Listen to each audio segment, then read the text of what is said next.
TikTok, LinkedIn, YouTube. Boom. What's going on, guys? Let's go. We're live. Today, we're talking about vulnerability and how it is the secret to financial success. So, we're going to get going here on the podcast and just making sure I got the right microphone. Cool. We do. Awesome. Glenn, thanks for sharing, dude. I appreciate you. I think more people need to hear this. Your beauty comes from the inside, and I haven't been inside yet. Perfect. TikTok, what would I do without you guys? I don't know. I really don't know. You know, it's something that keeps me up at night. All right, cool. Let's get started.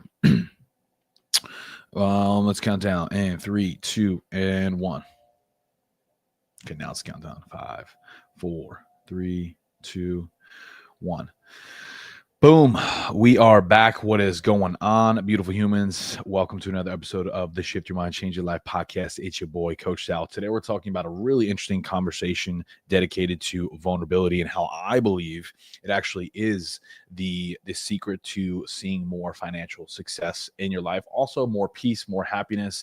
And correct me if I'm wrong, I think that's what we're all after in today's day and age. We want to be happier. We want to make more money. We want to feel better about ourselves. We want less body fat. We want more muscle, all these things. Well, how do we do that? And I think single-handedly, vulnerability is going to be the secret sauce specifically for my men. Now, if you are a female, you still can get value from this, because if you're in a relationship, you have siblings, you might be able to learn something from this. So I want to kick this off with a question and then a story. And then towards the end, we'll give you guys some actionable takeaways on how you could apply this into your life so you can see more financial success. And before we do that, just want to preface this and say that I have generated multiple six figures online for the last few years. I'm sober. I'm a man of God. I have found my wife. I'm building some really incredible things. I'm just about to launch my second business. I'm debt free. I've done multiple bodybuilding shows. I'm an investor. I have real estate, crypto, on and on. I would like to think I'm doing pretty decent for myself. I think that there's a lot more room for improvement, hence this conversation. But just so you have a little bit of an awareness, if you haven't been on the podcast, if you've been here for a little bit, hey, what's going on? Welcome back. Awesome. If you're new here, that's just a little bit about me. I'm a competitive bodybuilder, contest prep coach. I also train lifestyle clients all over the world. I've worked with hundreds of athletes for years now. And it's, throughout that process, I've learned a lot of things. I've been in a lot of mentorships and masterminds. I've met a lot of people all over the world, and I've been able to gather some really incredible information. So the question that I have for you guys to kick it off, then we'll get into the story and then the actual takeaways towards the end. Do you guys feel like being vulnerable is hard? Do you feel like speaking your mind and asking for help is a challenge? And I usually like to start these off with questions so we can start to reflect on the topic for today. Because I know for me, when I think back on previous years of my life, it's hard. It's hard to sit there and really open up and be honest with somebody and tell them, like, hey, I don't really know how to do this. I'm struggling. I'm having a hard time to, like, especially as a man too, to like genuinely look another man in the face and say, like, yo, I don't have this answer. Can you help me? Like, a lot of us don't do that because, like I wrote in the caption here, we, especially as men, we want to puff up our chests. We want to convince ourselves that we have all the answers, that we don't need help, that we'll just figure it out on our own. And that's exactly why a lot of us don't have the things that we want for ourselves. And, this conversation is really me challenging that belief, because I think vulnerability is what a lot of men lack. And I think there's also a misconception on what that looks like. I think most people think, well, I'm just going to air out all of my issues and I'm just going to dump on other people and hope that, everyone gives me sympathy and, poor me. That's not, in my eyes, personally, what I feel like vulnerability is. Vulnerability is, for me, trying to really open up and say, like, yo, like, I've been trying this thing for a long time. I can't really seem to figure it out. And I would really appreciate your thoughts and your words of encouragement, your words of wisdom here, because, I'm trying to better my life. I'm trying to be more of a provider for my family, for my future kids, all of that. That's how I'm constantly thinking about it. And when you just look at the dynamic of male versus female, men are supposed to lead, right? Who wants to battle me on the comments? Well, in the comments about that one. Men are supposed to lead. But the question for you guys is like, well, how can they do that if we don't give them the space to do so? It's a good one. How can men lead properly if we don't give them the space to do so? Nobody has it all figured out, myself included, and I'm constantly trying to learn every single day, get better every single day, almost to a fault. I'm addicted with growth. I'm addicted to getting better, because I'm genuinely afraid of not becoming the person that I feel like God has created me to be. I feel, I don't want to say there's a lot of pressure with it, but responsibility, but a good sense of responsibility. I enjoy it. I welcome it. I embrace it, even though sometimes it's hard, and even though sometimes I want to quit. We're in the arena, man. And I think there's something to be said for that. But anyway, to stay on topic, because, we could go down a bunch of different rabbit holes here today, but I want to stay focused on this topic, because I think there's a lot of men that are hurting out there that don't really know what to do or how to fix this, and would rather stay stuck and convince themselves they don't need help rather than actually break free and defeat that cycle and get the things that they want. And I know for me personally, I have a lot of masculine wounds from my childhood. And that's the thing, a lot of us, whether you want to accept it or believe it or not, we actually all have some form of trauma in life. It's pretty normal. When I was first getting into my spiritual healing journey, I was just really trying to figure out like why and what does this mean? How does this impact me? And we all have it. And for those who don't know, trauma is essentially just stored energy in the body. And as we're growing up as children, we all experience things that create our beliefs and our identities. I was just actually having this conversation with a client of mine today. And, we were going back and forth because she was having some problems feeling really, I guess, confident about herself, we could say. And it's just really the way that we believe ourselves to be, how we feel about ourselves every single day. And that's governed by our identity. And our identity is formed and shaped at the beginning of our lives. And the point that I'm trying to make here is a lot of us go through those things, but we don't heal from it. We don't work on it. And then we take those patterns and those beliefs that were formed and were shaped early on, and we carry them into adulthood. Because unless you take the time to work on them, work through them, and try to change them, then you're going to continue to repeat those behaviors. And that's really at its core the issue here when it comes to vulnerability with men, is that right there is we have these core wounds and these things that we experience early on, and we let those behaviors continue to hold us back because maybe, for the example of, we don't feel safe or comfortable to open up and be vulnerable and ask for help in a way that makes sense for us, because we just want to sit there and say that we don't need help. We got to figure it out. Right? Does anyone resonate with that? Because I know for me, this conversation comes from, well, I should say this idea comes from a conversation that I had last night with my girlfriend and her friend. We were just sitting on the couch chatting up after a work day, and we got to talking about previous mentorship programs that we were in. And I vividly remember a Zoom call that I was on, that I invested to be on. I paid 18 grand to be in a mastermind. And each week on Tuesday, we would have open floor Q&As. And on that open floor Q&A, I specifically remember asking for help.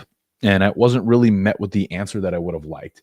I'm thankful for it, because in that moment, I actually realized that, hey, I don't want any client that I ever work with to experience anything like this in the future, like genuinely, so I was able to take that lesson and learn from it and now apply that to the people that I work with.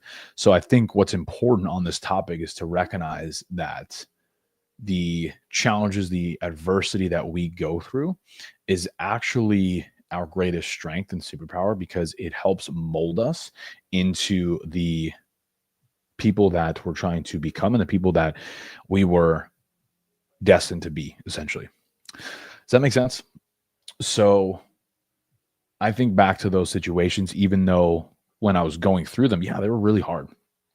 It was not easy to open up on a Zoom call in front of 50 other coaches and students in a room that I paid to be in and literally cry as a man in front of people and say, like, yo, I'm really struggling with community, my vision, my business, and I don't know how to get out of this. And I really need help. And then to be just quickly shot down and quickly met with guilt and shame. It was challenging, and like those emotions have helped me experience things in a way where I know I don't want to recreate that for somebody else. And like, dude, like think about how powerful that is, all the things that you might be going through or have gone through. And we like to bury it. We like to pretend it didn't happen. We like to, just brush it off, pretend like it doesn't exist. But like those experiences make us who we are today. And it's in those moments that we could develop our character to become somebody stronger, somebody bolder, somebody wiser. And I think that's what life is all about. Now, I told you guys at the beginning that I was going to give you a question, tell you a little bit of a story, and then give you some value. So we are going to get into some value here on how you guys could apply this, regardless if you're male or female. I think ideally, it might land a little bit more for the men. But when it comes to being vulnerable and using this strategy, if you will, to achieve more success in your life financially, physically, emotionally, I think the first thing that we want to be able to do, there's three things that I really thought about here. I always just like to give three, short, sexy, straight to the point. So number one, again, this is for male or female when it comes to being vulnerable so you could actually change your life, your habits, your beliefs. Number one is going to be properly holding space. I'll say that again. If you're taking notes, you probably want to write this one down. We're talking about how vulnerability is the secret sauce to breaking into the next level of the success that you want to create for yourself. One is properly holding space. So what does that mean? What does that look like? So for me, I think it's about being present in the conversation. If you're sitting there communicating with somebody, you probably want to make eye contact with them. You probably don't want to be on your phone. You probably don't want to be looking around. People could feel your energy, man. Like whether you want to believe that or not, they do. So if you think it doesn't matter, you're mistaken. It does. So when you're in a conversation, be present, look them in the face. You're not looking around, you're not on your phone, and you're genuinely trying to listen. I think there's a huge difference between actively listening and passively listening. When you're active in the conversation, you're really trying to slow things down. You're really trying to not rush for the next thing to say. You're letting the person finish their sentence. You're letting them actually voice what's going on. And here's what's interesting. Probably one of the best things you're going to take from this episode is when somebody is about to finish their sentence, like give them another like 10, 20 seconds and just kind of like sit there and just make sure that they're done. Because the last thing you want to do when you're communicating with somebody is to just speak right over them and not let them finish their sentence. I don't know about you, but I feel like that's like the worst thing ever. When you're trying to communicate and someone just keeps talking over you, you're like, okay, I can't talk to you. Bye. Right. So that's the thing when we're talking about how to create more vulnerability, create that space for people so we could actually communicate and create these breakthroughs, because nobody wants to struggle, specifically men. I don't think people wake up and say, yeah, I want to be broke, fat, and hate my life forever. I just don't think that's the case. Right. So I would say specifically, yeah, let's do a better job holding space for people. So I'm not saying like literally hold somebody, but like being present, like we talked about, looking them in the eyes, listening, being curious, asking questions, because you'd be amazed. Like a lot of people just want to feel seen and heard. A lot of people just want somebody to communicate with and just say like, yo, this is what I'm going through. Like I would really appreciate your support and feedback. And that's why I love being a coach. I love being a mentor because like I'm here to help, man. And I really do love that. And I think it's actually biblical. We're meant to serve other people. It always feels better to give than to receive. And it might be a different topic for another day, but that's what I believe in for me personally. It always just feels so much better to give than receive. Second point we're going to want to cover here is giving the proper feedback. So I'll say that one more time. Again, if you're taking notes, probably write this one down. Giving proper feedback. So what we're trying to do here is help create an environment where we're having a high quality conversation that leads to transformation. Because let's be real, all we have in this life are what? People, relationships, and inside of those people and those relationships, we have communication. Communication is a skill set and it can be improved, right? So if you think that you are not able to improve, well, there's your first issue. You have to be open-minded. You have to basically just be humble and say, yeah, I got some things I got to work on. But most people don't even want to admit that. So that right there, that stops probably, I would say 60% of people. They don't want to admit they have problems. Cool. Stay stuck. That's fine with me. I'm gonna be over here continuing to learn, to grow, and to improve and helping my people. Right. So that's the first thing. So when it comes to giving proper feedback, I think it's not trying to hold someone's hand or coddle them, but I think back to the earlier point of just being curious, man. Like, do you really truly understand the context, the situation, what's going on? Now, to be clear, I'm not saying you need to be a full-blown therapist for every person you communicate with. Okay. It's not what I'm trying to say. I'm not saying also that you need to go and try to fix every person that you communicate with. It's not what I'm saying. What I'm talking about is how to improve your communication skills, to have better conversations, to live a better life. And if the opportunity presents itself, put yourself in a position to help another person. Because when we go back to being in the way of the Bible, I was trying to think of the best way to say that. To be in a biblical sense, we're meant to serve other people. So if we could be in that seat, if you will, it's just a much more fulfilling place to be. But there's a strategy to this.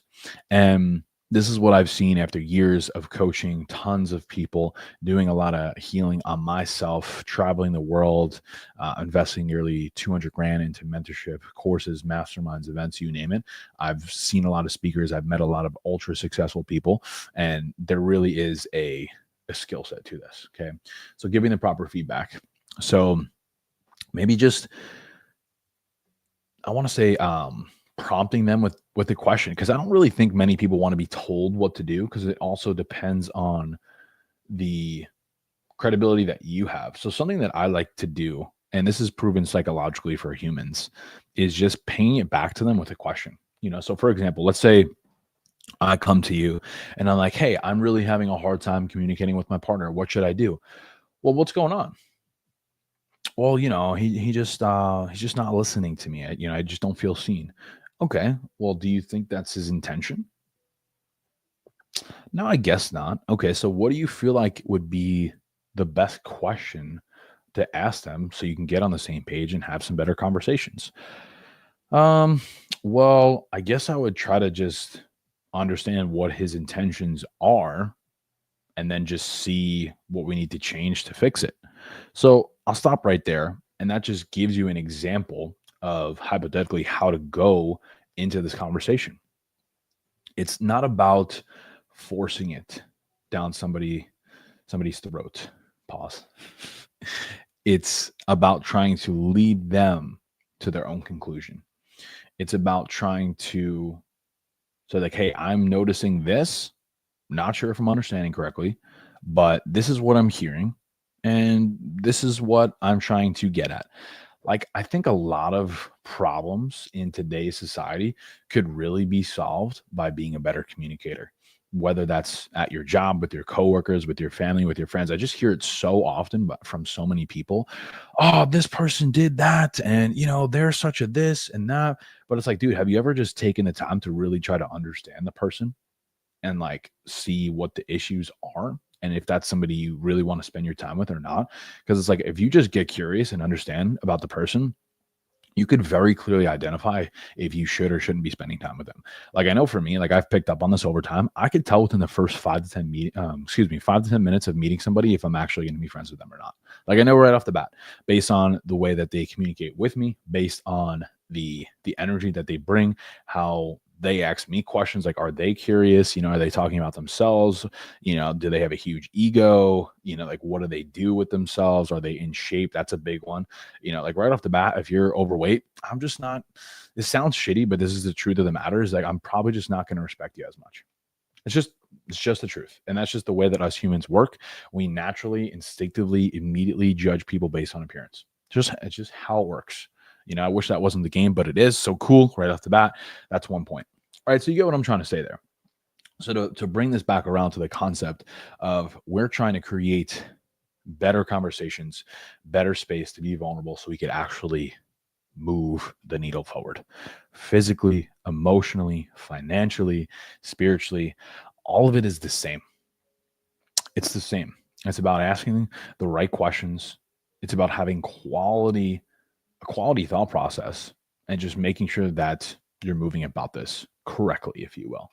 Now, the last point, and this is where it depends on the person and it depends on your relationship with them, is holding them accountable. Like if you just met the person, you're probably not going to, I mean, you could.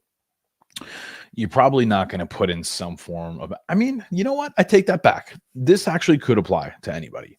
I think accountability is huge. So I personally, I'm always trying to, especially for the people that I care about, especially the clients that I work with, is always trying to set some form of an action item, some form of accountability, because a lot of people say they want to do a lot of things, but don't do them. Would you guys agree? We say a lot of things that we want to do, but we don't do them. I mean, come on, like how many times have you heard, this is the year I'm going to change. I'm going to get in shape. I'm going to start the business. I'm going to leave my job.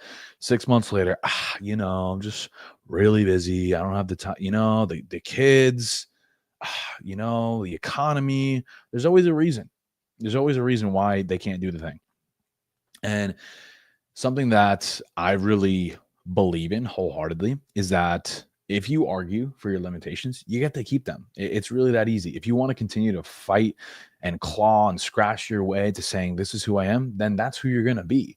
But if you're going to just think about this, hear me out, watch this, reorient that energy into just saying, instead of focusing on the negativity all the time, what if I just flipped it and try to find a solution? Because either way, it's hard, right? Either way, you're going to convince yourself of the reality. So why not just take the high road and say, oh, well, maybe I could do the thing. Maybe I could start the business. Maybe I could move. You're listening to somebody who, listen to this, ready? I quit my 9 to 5. I started my own business, built it to 6 figures, left New York, moved to Florida. I've done 3 bodybuilding shows. I walked onto a Division I baseball team. I was the first one in my family to graduate college. I've spent nearly 200 grand on mentorship. I'm debt free. I own real estate. I own crypto. I'm about to launch my second business. I have a huge network of investors and high quality people. I work with 40 high ticket clients all over the world. I'm doing pretty good for myself. And I'm not sitting there from a place of trying to boast in any way. I'm sitting there saying, hey, 40 years ago, I had 50K in debt and student loans. 4 years ago, I couldn't afford groceries. 4 years ago, I was out of shape. 4 years ago, I was in a toxic relationship. 4 years ago, I didn't think I had a reason to live. So you're talking about within just a few years covering all that ground. Literally just got invited to speak last year on stage in a mastermind where the average buy-in is 30 grand. So like you can't even walk into that room unless you have 30 grand and you're a member, and I was asked to speak on that stage. Like what? Like I didn't even think I was capable of doing something like that. How did I get there? Not by accident. I could promise you that. Not by sitting there trying to argue for my limitations. Not by feeling sorry for myself and continuing to point the finger. And it's really easy. when you think about it. If you just took more ownership for your situation, if you were just a little bit more responsible with your day to day, if you were more disciplined, if you didn't hit snooze, if you went to bed at the same time, if you ate some quality foods, exercise, stop drinking alcohol, stop doing drugs, you probably would be in a better spot, because we spend so much time and money on things that we don't need, with hanging out with people that we don't like. It's just like, why would we do that? Dude, you have one life, man. I just don't get it. Like, why every single weekend are you going to go to the bar and club and literally hang out with people you don't like, to spend money you don't have on drinks that make you feel like shit, to then complain about the job that you don't like, and then commute to it every single day, and then complain to the same people that you don't like and do it every single day, and then tell your family, it's not that bad. Bro, make it make sense. I don't get it. Why do we do that? I'll tell you why. Because we're scared.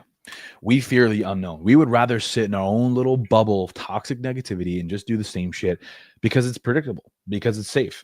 Our nervous system literally refuses to change, because as humans, we crave what?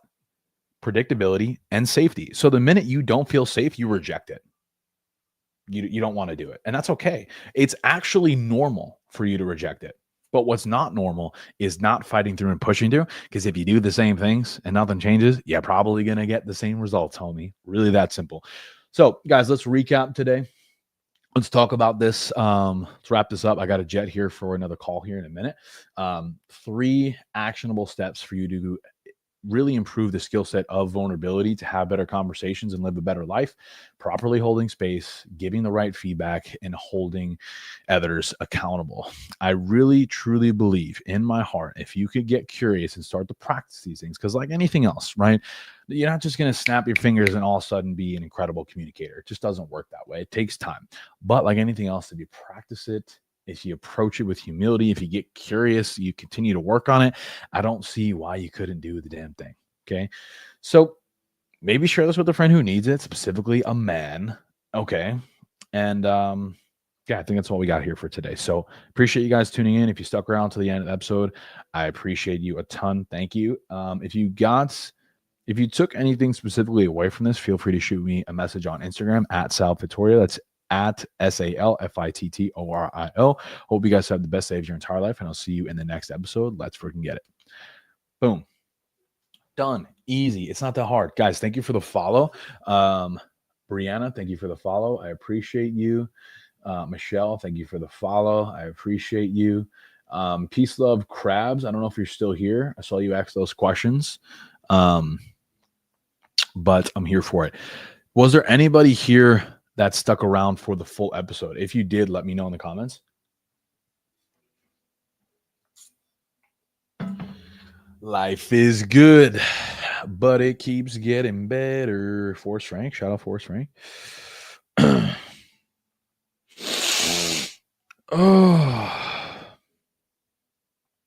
All right, cool, man. I actually forgot that I was live on Facebook. That's funny, man. Life is good.